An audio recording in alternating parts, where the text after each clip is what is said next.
সেদিন মা কাঁচা আম কিনে এনেছিল, আমি অমনি রেখে দিয়েছিলাম। আজকে দেখি আমগুলো অনেকটাই নরম হয়ে গেছে। ভাবলাম এবার না হয় আচার বানিয়েই ফেলি।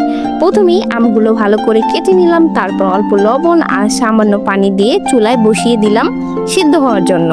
এখানে পানি না দিলেও চলতো। কিছুক্ষণ পর দেখি দারুণভাবে সিদ্ধ হয়ে গেছে।